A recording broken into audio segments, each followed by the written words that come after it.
ओम नमो भगवते वासुदेवाय। पाप रूपी हाथी को व्रत के पुण्य रूपी अंकुश से बेंधने के कारण ही आश्विन मास के शुक्ल पक्ष की एकादशी का नाम पापांकुशा एकादशी हुआ। इस दिन मौन रहकर भगवान श्री हरि का ध्यान करते हुए भजन कीर्तन करने का विधान है। इस दिन भगवान पद्मनाभ की पूजा अर्चना करने से मन शुद्ध होता है और भक्तों में सद्गुणों का विकास होता है। धार्मिक मान्यताओं के अनुसार इस एकादशी का व्रत रखने से मनुष्य को कठिन तपस्या के बराबर पुण्य की प्राप्ति तो होती ही है, साथ ही अगले पिछले सभी जन्मों के पापों का भी नाश हो जाता है। कहते हैं कि इस घोर कलयुग में हर किसी व्यक्ति से कुछ न कुछ पाप जरूर होता है और इन्हीं पाप कर्मों के कारण व्यक्ति को जीवन में दुख का भागीदार भी बनना पड़ता है। इतना ही नहीं, अगले पिछले कई जन्मों तक इन सभी पाप कर्मों का जो फल है वो भुगतना ही पड़ता है। ऐसे में अगर मन में प्रायश्चित की भावना से पापांकुशा एकादशी का व्रत रखा जाए तो जाने अनजाने में किए गए हर छोटे बड़े पाप का नाश हो जाता है और व्यक्ति को अंत में मोक्ष की प्राप्ति हो जाती है। सबसे पहले तो आप सभी को पापांकुशा एकादशी की हार्दिक शुभकामनाएं। आज की इस वीडियो में सुनिए पापांकुशा एकादशी की कथा। महाभारत काल में स्वयं भगवान श्री कृष्ण ने धर्मराज युधिष्ठिर को पापांकुशा एकादशी का महत्व बताया। भगवान श्री कृष्ण ने कहा कि यह एकादशी पापों का निरोध करती है, अर्थात पाप कर्मों से रक्षा करती है। इस एकादशी के व्रत से मनुष्य को अर्थ और मोक्ष की प्राप्ति होती है। इस व्रत के पुण्य प्रभाव से मनुष्य के संचित हुए पाप भी नष्ट हो जाते हैं। इस दिन श्रद्धा और भक्ति भाव से पूजा करके ब्राह्मणों को दान और दक्षिणा देनी चाहिए और इस दिन सिर्फ फलाहार ही किया जाता है। धर्मराज युधिष्ठिर ने भगवान श्री कृष्ण से कहा, हे मधुसूदन, अब आप कृपा करके आश्विन मास के शुक्ल पक्ष की पापांकुशा एकादशी व्रत का महात्म्य भी कहिए। तब भगवान कृष्ण कहने लगे कि हे राजन, इस दिन मनुष्य को विधि पूर्वक भगवान पद्मनाभ की पूजा करनी चाहिए और मनुष्य को बहुत कठिन तपस्या करने के बाद जो फल प्राप्त होता है वह फल आज के दिन भगवान गरुड़ ध्वज को केवल नमस्कार करने से ही प्राप्त हो जाता है।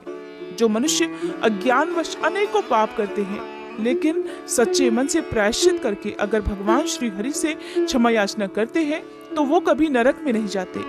श्री हरि के नाम कीर्तन मात्र से ही संसार के सब तीर्थों के पुण्य का फल प्राप्त हो जाता है। जो मनुष्य वैष्णव होकर शिव की और शैव होकर विष्णु जी की निंदा करते हैं वे अवश्य ही नरक में जाते हैं। सहस्त्रों वाजपेयी और अश्वमेध यज्ञों से जो फल की प्राप्ति होती है वह पापांकुशा एकादशी व्रत के 16 भाग के बराबर भी नहीं होती। संसार में इस एकादशी के बराबर कोई भी पुण्यदायी व्रत नहीं। इसके बराबर पवित्र तीनों लोकों में कुछ भी नहीं। जब तक मनुष्य पद्मनाभ की एकादशी का व्रत नहीं करते हैं तब तक उनकी देह में पाप वास करते हैं।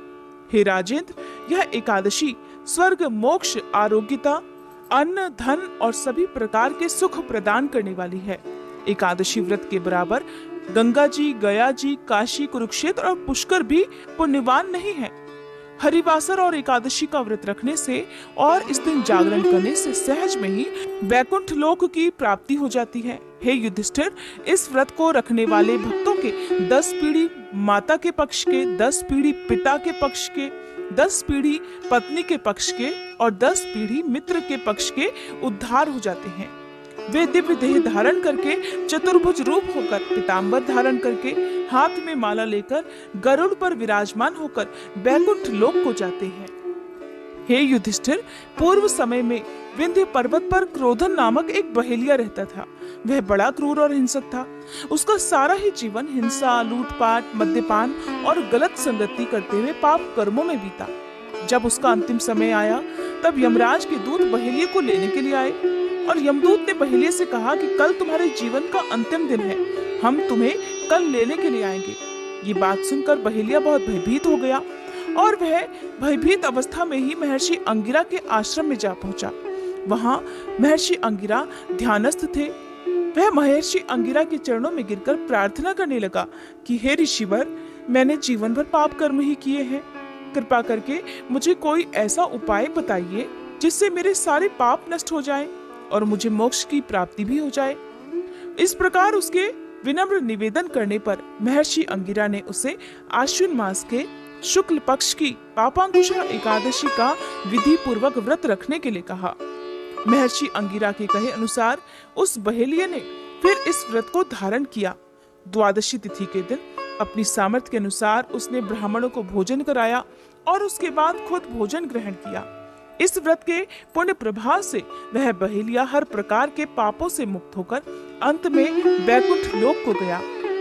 पापांकुशा एकादशी के दिन प्रातःकाल जल्दी उठकर स्नान आदि नित्य कर्मों से निवृत्त होकर व्रती को व्रत रखने का संकल्प लेना चाहिए। अगर महिलाएं या कन्या इस व्रत को रखती हैं तो उन्हें ध्यान रखना है कि सिर से स्नान आज के दिन नहीं किया जाता है।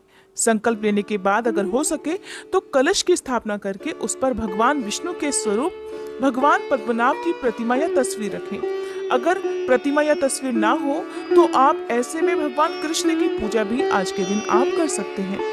प्रतिमा को पंचामृत से स्नान करवाकर चंदन से तिलक कर नैवेद्य अर्पित किए जाते हैं। फल फूल अर्पित किए जाते हैं। धूप दीपक जलाकर आरती की जाती है। अगर आप खुद से ये पूजा नहीं कर सकते तो किसी योग्य विद्वान या ब्राह्मण देवता से भी पूजन करवा सकते हैं। सुबह के समय विष्णु सहस्त्रनाम स्तोत्र का पाठ पढ़ना या सुनना चाहिए। फिर व्रत की कथा पढ़ी और सुनी जाती है।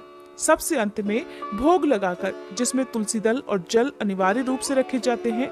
इसके अलावा मौसमी फल, पंचामृत, दूध, दही, घी भी आज के दिन भगवान को अर्पित किया जाता है। दिन भर उपवास रखकर शाम के समय भगवान की पूजा और आरती करने के बाद एक समय फलाहार ग्रहण किया जा सकता है। अगले दिन द्वादशी तिथि को सुबह स्नानादि से निवृत्त होकर हाथ में जल या पुष्प लेकर दान देने का संकल्प लिया जाता है। फिर ब्राह्मणों को अपनी सामर्थ्य के अनुसार भोजन, दक्षिणा आदि देकर यथाशक्ति उन्हें संतुष्ट किया जाता है। उसके बाद स्वयं भोजन किया जाता है। एकादशी की रात को यदि संभव हो तो जागरण करना चाहिए। इस दिन हर प्रकार के दुर्व्यसनों से, हर प्रकार के पाप, बुरे कर्म, निंदा आदि से, हर प्रकार के नशे इत्यादि से दूर रहना चाहिए। भगवान में ध्यान लगाना चाहिए। इस दिन चावल का सेवन नहीं किया जाता है। व्रत रखने वाले भक्तों को इस दिन कम से कम बोलना चाहिए, क्रोध नहीं करना चाहिए। अपने आचरण पर आपको नियंत्रण रखना चाहिए। ऐसा करने से व्रत का पूर्ण फल प्राप्त होता है। ये थी आज की वीडियो।